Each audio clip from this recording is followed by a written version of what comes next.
Oh, hello there, ladies and gentlemen. Sorry, I was having my own private blood rave there. Welcome once again to the CD Racoola show. Today's show will be extra special because we get to take a look at one of my favorite vampire films of all time, the 1998 movie Blade. Before we sink our teeth into this episode, will you daywalkers out there in YouTube land, pretty please hit that subscribe button. I would be so pumped. I'd probably throw a blood rave for all of you guys.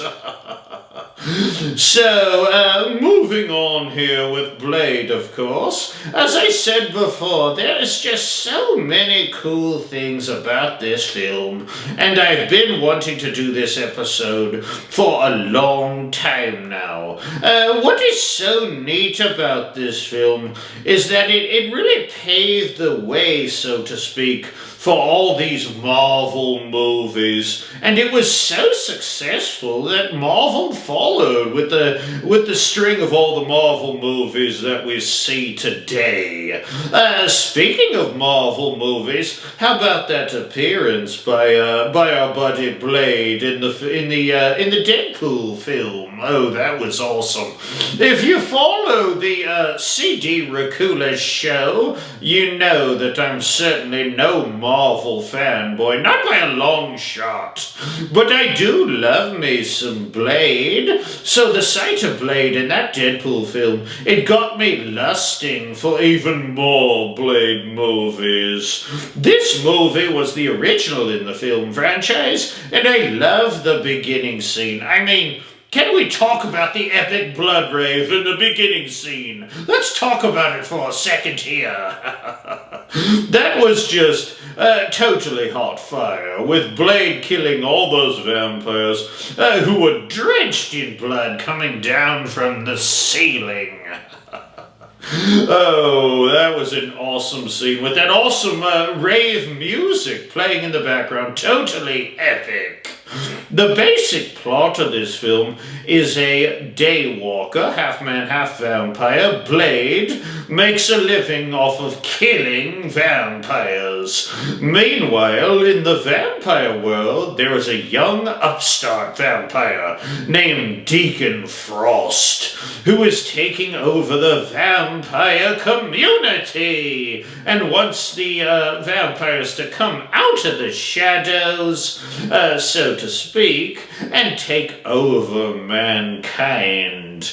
And it's up to one half-man, half-vampire to foil his deadly plans, and that's where Blade comes in.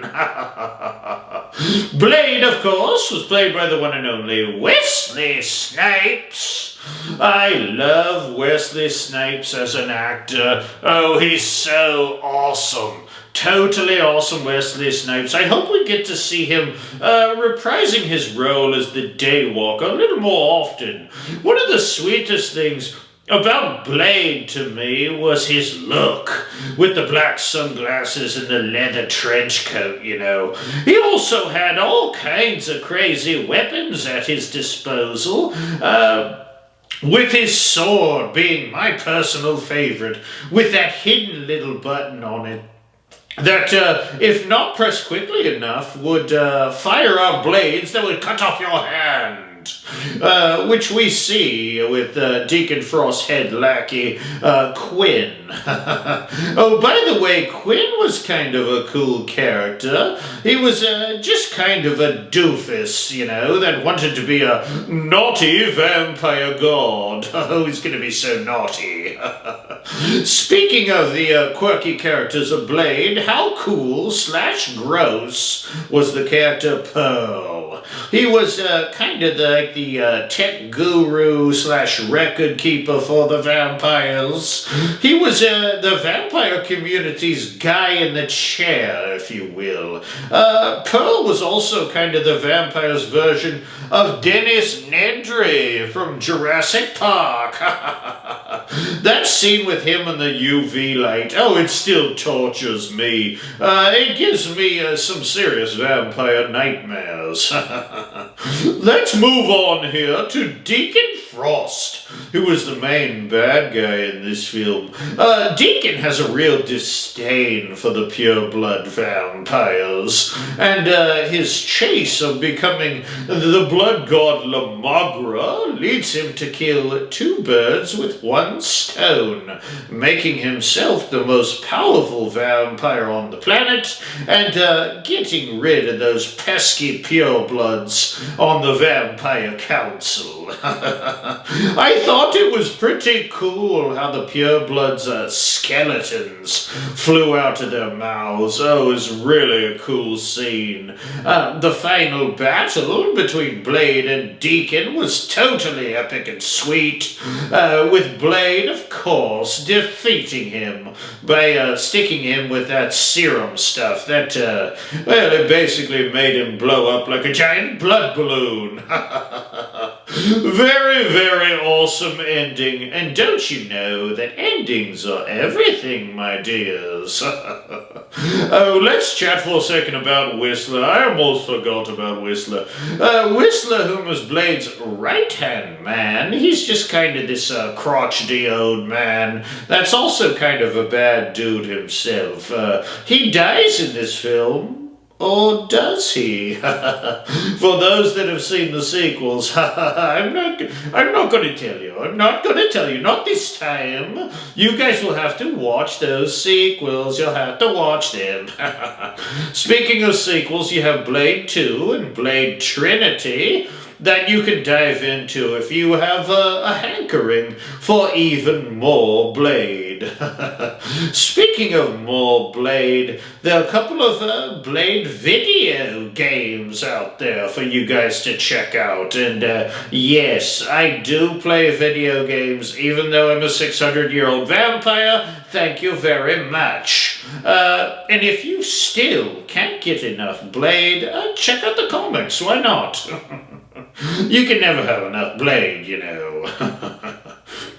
I do so love this film, and you already know that I'm going to give it some tasty little marks on the old scarometer. Oh, most definitely a classic vampire film, if you ask me, and yes, I'm more than a little biased with the vampire films. I would like to thank you for joining me here on the CD Racoola show, and if you could hit that subscribe button, I'd walk out in the sunlight for you, even though I'm certainly no daywalker.